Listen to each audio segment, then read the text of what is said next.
Assalamualaikum warahmatullahi wabarakatuh. Waalaikumsalam warahmatullahi wabarakatuh. Bismillahirrahmanirrahim. Alhamdulillahirabbil alamin. Wassalatu wassalamu ala asyrafil anbiya'i wal mursalin Sayyidina wa maulana Muhammadin wa ala alihi wa sahbihi ajma'in. Amma ba'd. Subhanaka la ilma lana illa ma 'allamtana innaka antal alimul hakim. La haula wa la quwwata illa billahil aliyyil azim. Rabbi shrah li sadri wa yassir li amri wahlul 'uqdatam min lisani yafqahu qawli. Hadratul karamin, para guru, para asatidz, wabil khusus akhina Ustaz Izzi Rifai hafizahullah, semoga selalu sehat walafiat dalam lindungan Allah Subhanahu wa taala.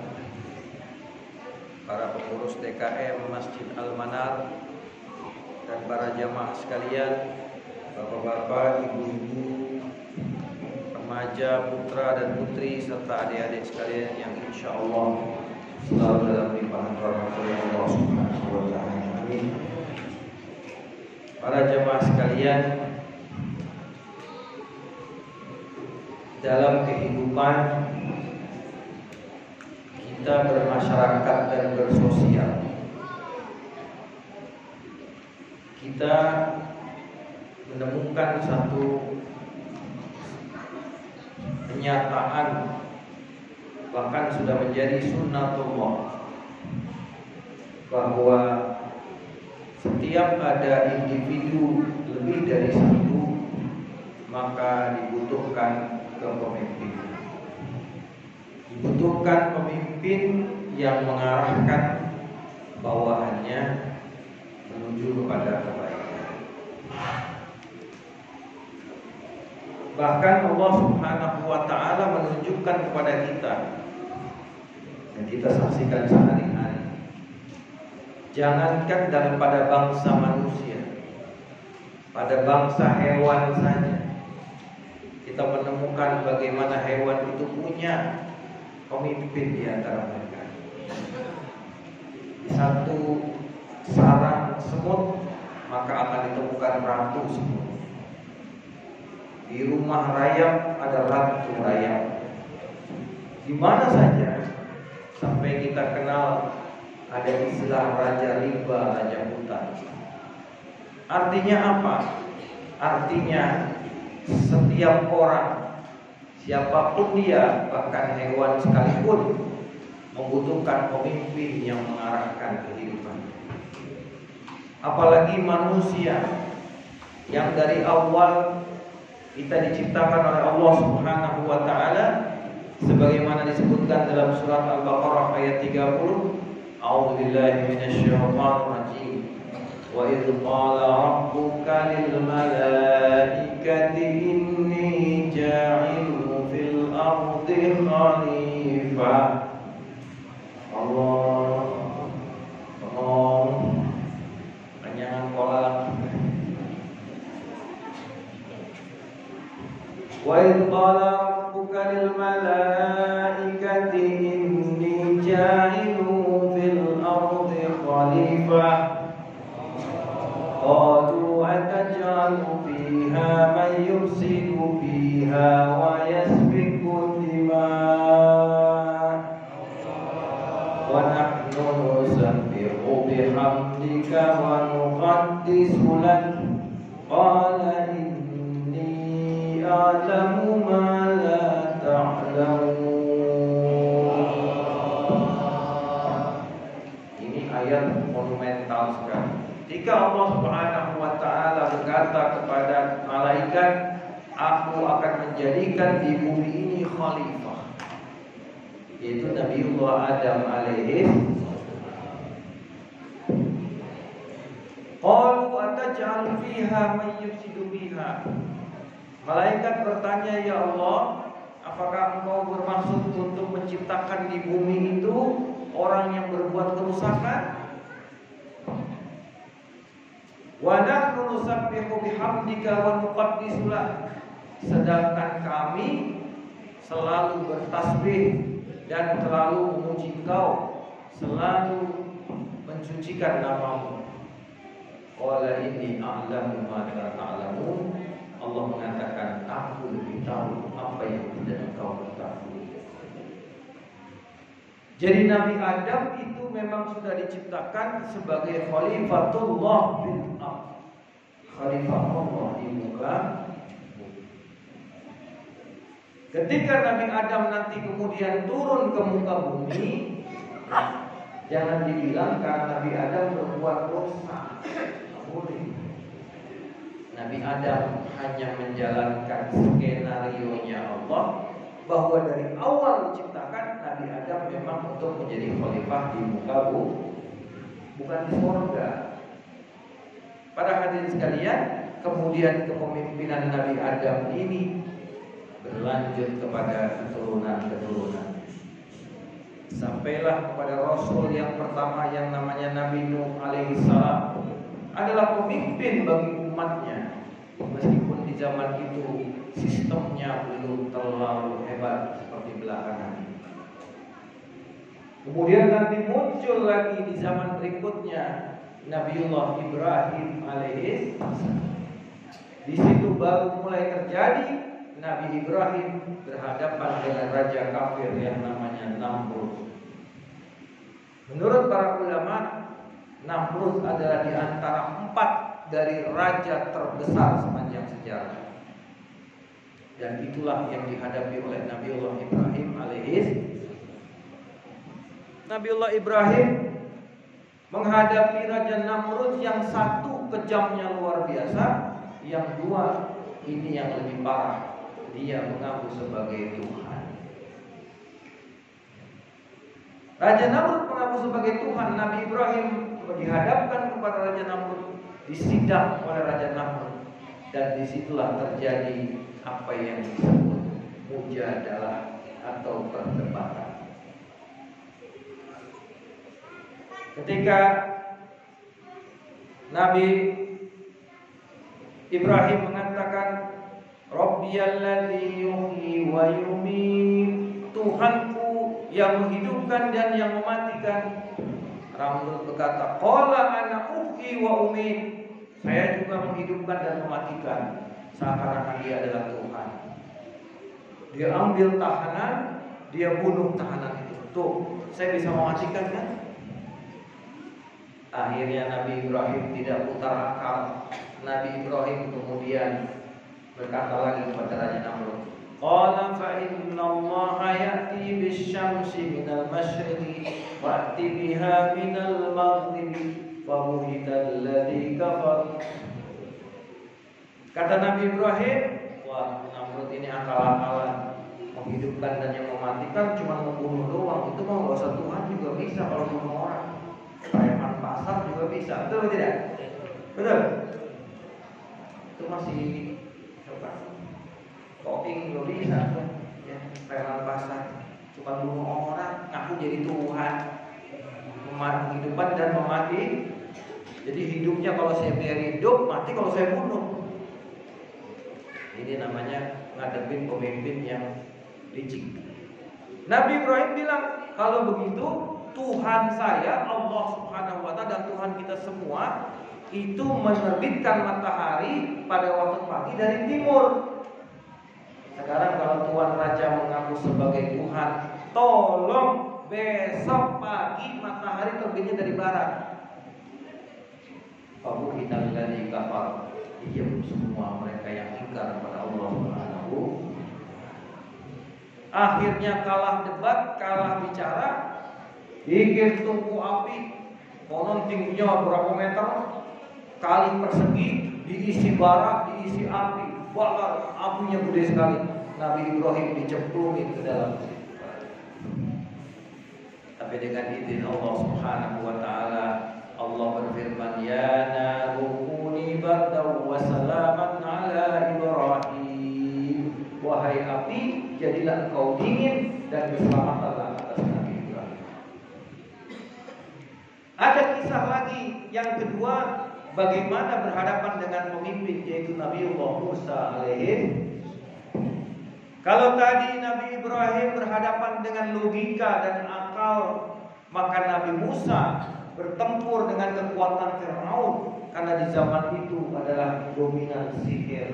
Maka Nabi Musa menggunakan kekuatan sihir yang diberikan oleh Allah Subhanahu, yaitu mukjizat berupa tongkatnya bisa berubah menjadi ular.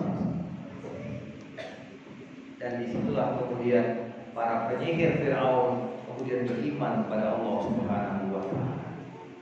Para hadirin sekalian, di sini kita lihat bagaimana ketika berhadapan dengan pemimpin, seseorang itu satu, ketika pemimpinnya beriman kepada Allah Subhanahu wa taala, maka wajib taat kepadanya. Allah Subhanahu wa taala berfirman, "Ya ayyuhalladzina amanu athi'ullah wa athi'ur rasul wa ulil amri minkum." Wahai orang-orang yang beriman, taatlah kepada Allah, taatlah kepada Rasul dan ulil amri minkum, dan para pemimpin di antara kalian. Ulil amri itu ada dua. Kalau dalam urusan dunia, ulil amri adalah pemimpin penguasa. Dalam urusan agama, ulil amri adalah para ulama. Tapi kalau kita lihat di dalam ayat ini, ati'unya diulang cuma kepada Allah dan Rasul. Ati'ullah wa ati'ur Rasul. Tapi kepada ulil amri gak ada kata-kata ati'u. Artinya apa? Artinya taat kepada pemimpin itu harus dengan pertimbangan-pertimbangan syariat. Karena pemimpin itu wajib diikuti dan ditaati, tapi tidak boleh taat kepada pemimpin jika menyuruh kepada maksiat kepada Allah Subhanahu wa taala. Maka Rasulullah bersabda dalam sebuah hadis, "Man ahana sultanallahi fil ard ahanahu yaumal qiyamah. Wa man akrama sultanallahi fid dunya akramahullahu yaumal qiyamah." Barang siapa yang memuliakan pemimpinnya, yang Allah angkat dia. Pemimpin diangkat sama Allah tidak? Pak, ragu-ragu jawabnya. Ragu-ragu. Coba lihat ayat Quran. Qulillahumma malikal mulki tu'til mulka man tasha wa tanzi'ul mulka mimman tasha. Katakanlah Allah, ya Allah, malikul mulki, pemilik kerajaan. Tu'til mulka man tasha. Engkau berikan kerajaan, kekuasaan kepada orang yang engkau kehendaki. Jadi siapapun tidak akan pernah jadi raja, jadi ratu, jadi pemimpin, jadi sultan, jadi presiden. Itu tanpa izin Allah tidak akan terjadi. Kita percaya bahwa Allah itu maha kuasa, betul? Betul atau tidak? Ada enggak yang terjadi di alam ini tanpa kekuasaan dan tanpa kehendak Allah Subhanahu wa taala? Ini kalau bicara bab tauhid, ya, bab tauhid. Maka kalau bicara bab tauhid, al khairu wasyarru kulluhu min Allah. Yang bagus, yang jelek semuanya dari mana asalnya? Dari Allah Subhanahu. Tapi kita sebagai hamba, adab kita nggak boleh menyebut keburukan itu dari Allah. Ya. Ketika Allah berfirman wallahu khalaqakum wa ma ta'malun, dan Allah menciptakan engkau dan juga apa yang kau kerjakan. Kalau kita makan, ya, sama dengan Allah yang menggerakkan tangan kita. Bahkan dalam ayat lain dikatakan wa ma ramaita iz ramaita fa innallaha rama. Tidaklah engkau melempar panah ketika engkau melempar panah itu, kecuali Allah yang melempar panah itu. Engkau hanya punya peran yang ditunjuk oleh Allah Subhanahu wa taala. Karena pada hakikatnya seluruh alam raya ini tidak secuil pun yang lepas dari kehendak, kudrat dan iradah Allah Subhanahu. Setuju nggak? Kalau nggak setuju, tauhidnya dipertanyakan. Termasuk di antara kehendak Allah terjadinya hal-hal yang buruk pada kita. Ya, Bapak jalan kakinya kesekak, kesleo, jatuh. Kehendak Allah bukan? Kehendak Allah bukan? Enak apa tidak? Siapa yang enak jatuh? Kadang-kadang diurut sampai ke Cimandeng ya. Semua yang enak kita nisbatkan kepada Allah. Tapi semua yang buruk kita nisbatkan kepada diri kita. Bukan karena kita yang bikin, tapi adab kita kepada Allah Subhanahu. Begitu juga pemimpin. Kalau pemimpin yang baik kita katakan ini adalah pilihan dari Allah Subhanahu. Tapi kalau pemimpinnya tidak baik kita katakan ini karena dosa-dosa kita. Betul? Bahwa semuanya kita yakin adalah terjadi atas kehendak Allah Subhanahu. Maka ketika Rasulullah mengatakan man akrama sultanallahi fil ard faqad akramahullahu yaumil qiyamah. Barang siapa yang memuliakan sultan-sultannya, pemimpin-pemimpin yang Allah tunjuk di dunia, maka dia akan dimuliakan oleh Allah di hari kiamat. Dan barang siapa yang menghinakan, yang merendahkan pemimpin-pemimpinnya Allah yang Allah tunjuk di dunia, maka dia akan dihinakan oleh Allah Subhanahu wa taala pada hari kiamat. Maka dengan pemimpin ini kita harus adab, betapapun kurang ajar dan konyolnya dia. Ini ajaran Ahlus Sunnah wal. Kalau bicara ajaran Ahlus Sunnah wal Jamaah, kita tidak diajarkan untuk menghina pemimpin secara terbuka di muka umum. Si fulan brengsek, si fulan kurang ajar, si fulan zalim, tak boleh. Tak boleh. Ini ajaran Ahlus Sunnah wal, apalagi kelasnya ulama. Kalau kelasnya sudah ulama, datangi itu penguasa, nasihatin 4 mata, gak boleh ada yang lihat. Bahkan menteri-menterinya gak boleh lihat, ya, pengawal-pengawalnya gak boleh lihat. Pemimpin nasihatin di sini. Maaf Bapak, ini kesempatan cuma tatap muka berdua. Saya sebagai orang yang diamati sebagai pemimpin umat, melihat perilaku Bapak banyak menyimpang begini. Maka dengan ini saya memberikan nasihat begini. Kira-kira pemimpin kalau dinasihatin begitu dengar apa enggak? Dengar apa enggak?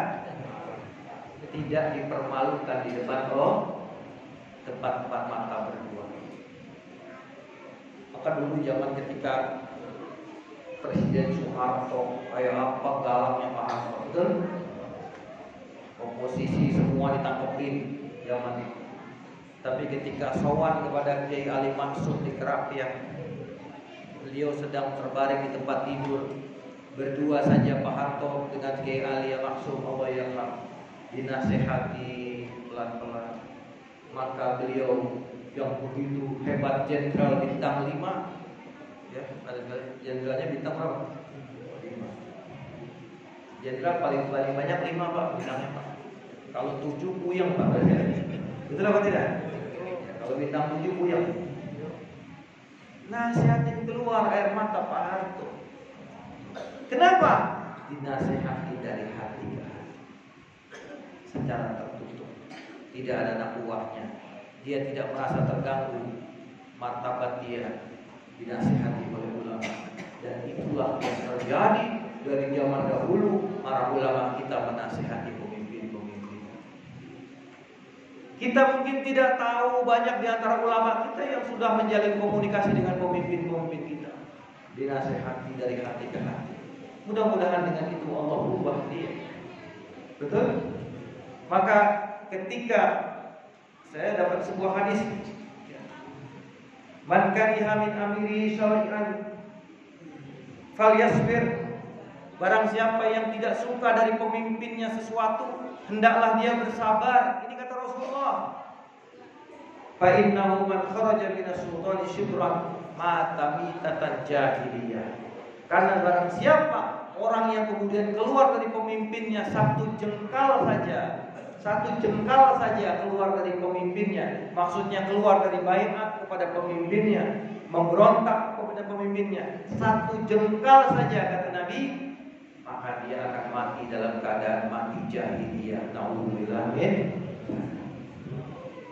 Kalau bicara pemimpin zalim, dari dulu memang pemimpin itu banyakkan zalim, betul atau tidak? Dia punya uang, dia punya pasukan, dia punya tentara, dia punya ini, dia punya kasus pengawal dan sebagainya. Di mana-mana manusia, jangankan beliau, kita juga kalau kayak gitu mungkin sama aja, betul?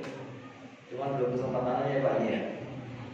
Coba Pak Haji besok jadi pejabat, ya, duit banyak, apa-apa tinggal nunjuk. Kira-kira kalau kita jadi baik apa enggak? Belum tentu kita lebih baik dari dia. Maka kita harus melakukan nasihat yang baik. Ketika sahabat Abdullah bin Mas'ud diadukan oleh para sahabat yang lain tentang seorang yang bernamanya Hajjaj bin Yusuf as-Saqafi, seorang panglima yang kejam dan bengis dari dinasti Bani Umayyah, di mana yang dibantai itu ulama-ulama, bahkan para sahabat Nabi ratusan yang dibunuh oleh Hajjaj bin Yusuf. Kejamnya luar biasa. Tapi begitu orang-orang mengadu kepada sahabat Abdullah bin Mas'ud, beliau mengatakan, isbir, sabarlah, nanti sampai kita ketemu di telaganya Rasulullah SAW. Pemimpin yang zalim sekalipun urusan dia dengan Allah, tapi sebagai rakyat tugas kita adalah taat kepada pemimpin. Kalau tidak baik, kita tidak suka, maka kita doakan semoga Allah beri hidayah kepada dia. Yang punya kekuasaan, yang punya kekuatan para ulama dengan nasihatnya, maka menasihati dia, tapi tidak sama sekali diperbolehkan memberontak kepada pemimpin yang sah. Para hadirin sekalian, dalam Islam melawan pemimpin apalagi sampai mengangkat senjata itu sama dengan memberontak, dan memberontak itu adalah dihukum, diperangi. Ketika Sayyidina Abu Bakar Siddiq radhiyallahu anhu menjadi khalifah, banyak dari bangsa Arab pada saat itu yang mulai memberontak. Kemudian Sayyidina Abu Bakar Siddiq, bahkan mereka di antara mereka ada yang nggak mau bayar zakat. Kami sholat mau, tapi bayar zakat nggak mau. Maka berdebatlah beliau dengan Sayyidina Umar bin Khattab, gimana sikap kita? Sayyidina Umar bilang, bagaimana engkau akan memerangi mereka? Mereka masih mengucapkan la ilaha illallah Muhammadur Rasulullah. Tapi Sayyidina Abu Bakar Siddiq tegas mengatakan, wallahi la ufari inni la uqatilu man farqa baina sholati waz zakat. Demi Allah, aku akan perangi mereka yang memisahkan antara sholat dengan zakat. Karena di Quran itu selalu wa aqimus sholat wa atuz zakat. Sholat zakat itu serendengan. Kalau orang mau sholat nggak mau bayar zakat, itu namanya minta diperangi. Akhirnya Sayyidina Umar bin Khattab setuju, dan kemudian mereka yang tidak mau bayar zakat diperangi oleh Rasulullah, oleh sahabat Abu Bakar Siddiq radhiyallahu anhu. Pemimpin harus tegas, tapi juga pemimpin harus adil kepada rakyat. Rasulullah memberikan ancaman, ma min abdin yastar'ihi Allahu ra'iyatan yamutu yawma yamutu wa huwa ghashun li ra'iyatihi illa harramallahu alaihi jannah. Tidaklah seorang hamba diberikan kekuasaan oleh Allah menjadi seorang pemimpin. Ya kan? Dikatakan tadi diberikan kekuasaan oleh yamutu yawma yamutu, pada hari di mana dia mati nanti meninggalkan dunia. Dia zalim kepada rakyatnya, dia menipu kepada rakyatnya. Maka orang demikian, kata Nabi, haram masuk surganya Allah Subhanahu wa ta'ala. Ini nasihat Nabi untuk para penguasa. Hadis-hadisnya banyak, sehingga para pemimpin harus banyak membaca hadis-hadis semacam ini. Tapi kita sebagai rakyat harus juga menghormati pemimpin, memberikan penghormatan yang semestinya tanpa keluar dari akhlak Islam itu sendiri. Bukan berarti kita membenarkan semua tindakannya. Kalau yang jelas salah kita katakan salah, tapi juga tidak boleh kita kemudian mencaci maki, hina di tempat publik dan sebagainya. Karena itu tidak pernah dicontohkan oleh para salafun saleh, para generasi sahabat, generasi tabi'in, generasi awal Islam. Tidak ada yang mencaci maki pemimpinnya di muka umum. Para hadirin sekalian, karena itu kalau ada pertanyaan, kalau ada pemimpin yang tidak baik, mendingan kita caci maki atau kita doakan? Kalau kita mendoakan, kita dapat pahala, hati kita bersih, tidak jelek kepada orang. Tapi kalau kita caci maki, kata Nabi, tidaklah seseorang mencaci orang lain kecuali nanti sebelum mati dia akan mengalami apa yang dia hindari. Hati-hati. Kita mata-matain orang begini, dijelek-jelekkan di depan orang. Nanti sebelum mati dia melakukan perbuatan yang sama. Alhamdulillah. Maka jagalah hati dan lisan kita. Kita doakan pemimpin kita selalu dalam hidayah Allah Subhanahu wa taala, selalu dalam bimbingan Allah Subhanahu wa taala, diberikan kekuatan untuk memimpin rakyat dan bangsanya sehingga bisa membawa pada kesejahteraan dan kemakmuran kita bersama. Kalau ada yang tidak baik, kalau ada yang tidak benar, kalau berlaku tidak adil, maka semoga Allah berikan peringatan kepadanya supaya dapat hidayah kembali ke jalan yang benar. Kalau urusan dia berbuat tidak adil, bukan urusan kita, tapi tanggung jawabnya nanti di akhirat kepada Allah Subhanahu wa taala. Para hadirin sekalian, ini saja yang dapat saya sampaikan. Mudah-mudahan ada manfaatnya. Ada Allah wa iyyakum ajmain. Wassalamualaikum warahmatullahi wabarakatuh.